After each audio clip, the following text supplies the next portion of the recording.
सोचिए, सदियों से घने जंगलों ने अपने अंदर कितने ही राज छुपा रखे हैं, पर क्या हो अगर हम किसी तरह पेड़ों की उस घनी चादर को हटाकर सीधे जमीन को देख पाएं। आज हम एक ऐसी ही कमाल की टेक्नोलॉजी की बात करने वाले हैं जो हमारे इतिहास को पूरी तरह से बदल कर रख रही है। अच्छा, जब भी अमेज़न या सेंट्रल अमेरिका के जंगलों का नाम आता है तो दिमाग में क्या आता है? शायद एक घना, अनछुआ, रहस्यमयी जंगल, है ना? एक ऐसी जगह जहां सदियों से कोई गया ही ना हो। और देखिए, दशकों तक तो यही माना जाता था कि ये जो मीलों तक फैले हरे भरे जंगल हैं, ये ज्यादातर खाली ही थे। मतलब ये सोचा जाता था कि यहाँ कभी कोई बड़ी कॉम्प्लेक्स सिविलाइजेशन रही ही नहीं। पर क्या ये सच है? तो बस इसी सोच को, इसी धारणा को चैलेंज किया है एक ऐसी टेक्नोलॉजी ने जो लिटरली पेड़ों के आर पार देख सकती है। इसको ऐसे समझिए जैसे आर्कियोलॉजिस्ट के लिए ये एक तरह की एक्सरे विजन है। मतलब लाइडार की मदद से वो घने पत्तों के कवर को हटाकर जमीन को ठीक वैसे देख सकते हैं जैसे वहां कोई जंगल हो ही ना। कमाल है ना? अब ये काम कैसे करता है, ये भी बड़ा इंटरेस्टिंग है। एक प्लेन जंगल के ऊपर से उड़ता है और नीचे अरबों लेजर बीम फायर करता है। अब ये लेजर बीम पत्तों के बीच से निकलकर नीचे जमीन से टकराती हैं और बस इससे एक ऐसा डिटेल्ड 3D मैप तैयार हो जाता है जो सिर्फ और सिर्फ जमीन का ढांचा दिखाता है। पेड़ पौधे सब गायब। और ये जो फर्क है ना, वो जमीन आसमान का है। सोचिए, पहले आर्कियोलॉजिस्ट को घने जंगलों में घुसकर दशकों तक मेहनत करनी पड़ती थी, और तब भी वो बस एक छोटा सा हिस्सा ही एक्सप्लोर कर पाते थे। और अब लाइडार कुछ ही दिनों की फ्लाइट में हजारों स्क्वायर किलोमीटर्स का पूरा नक्शा बनाकर दे देता है। अनबिलीवेबल। तो सवाल ये है कि इस एक्सरे विजन ने आखिर देखा क्या? जो नतीजे सामने आए हैं उन्होंने अमेज़न और सेंट्रल अमेरिका के बारे में हमारी पूरी समझ को ही हमेशा हमेशा के लिए बदल दिया है। सिर्फ ब्राजील के अमेज़न में जंगल के नीचे छिपे हुए 10,000 से भी ज्यादा मिट्टी के बने ढांचे मिले हैं। सोचिए जरा, 10,000! ये वो स्केल है जिसके बारे में किसी ने कभी कल्पना भी नहीं की थी। तो वो जो छोटे मोटे बिखरे हुए ग्रुप्स की कहानी थी ना, वो यहाँ आकर पूरी तरह से गलत साबित हो जाती है। लिडार ने मायन सिविलाइजेशन के बड़े बड़े अर्बन सेंटर्स को अनकवर किया है, पूरे सड़कों के नेटवर्क के साथ, और जिनकी आबादी आज के कई शहरों के बराबर थी। और बात सिर्फ मायंस की नहीं है।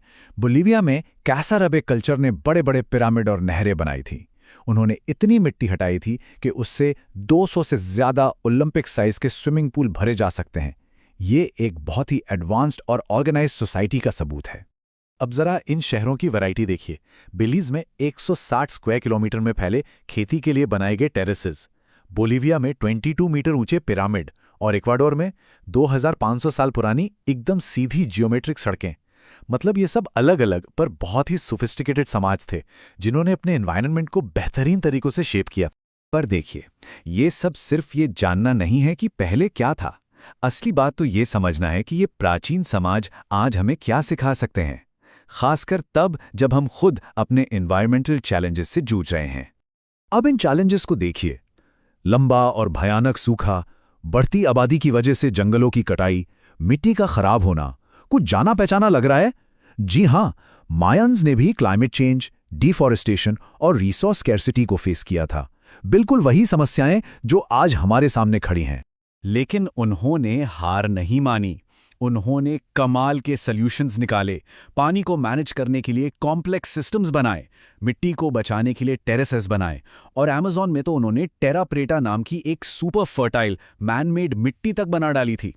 पुरातत्वविद स्टेफन रोस्टेन की ये बात सब कुछ कह देती है कि इन प्राचीन लोगों के पास हजारों सालों का ज्ञान था कि अपने एनवायरनमेंट के साथ तालमेल बिठाकर कैसे रहा जाए। ये वो नॉलेज है जिसे हम आज फिर से रीडिस्कवर कर रहे हैं, और इससे सीखने को बहुत कुछ है। लेकिन यहाँ एक और एंगल है। जिस तरह से इन डिस्कवरीज की कहानी बताई जाती है, उस पर भी बात करना जरूरी है।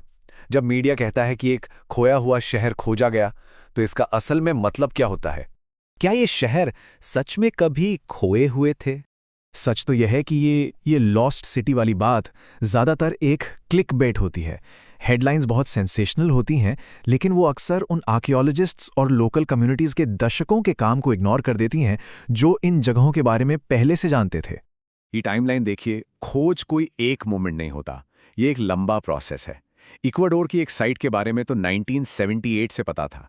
लाइडार ने अचानक से कुछ खोज नहीं लिया, उसने बस हमें उस चीज़ का पूरा स्केल दिखाया जिसके बारे में एक्सपर्ट्स को पहले से ही अंदाजा था। तो असली पॉइंट ये है कि डिस्कवरी या खोज शब्द अपने आप में बड़ा कॉम्प्लिकेटेड है।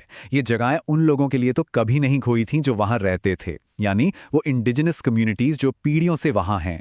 लॉस्ट का मतलब ज्यादातर बस इतना होता है कि वेस्टर्न साइंस ने अभी तक इसे डॉक्यूमेंट नहीं किया था। लाइडार ने हमें जो दिखाया है ना, वो तो बस एक शुरुआत है। ये सोचने पर मजबूर करता है कि हमारे पैरों के ठीक नीचे दुनिया भर के जंगलों और मैदानों में न जाने और कितनी कहानियां, कितनी सभ्यताएं और कितने सबक फिर से खोजे जाने का इंतजार कर रहे हैं।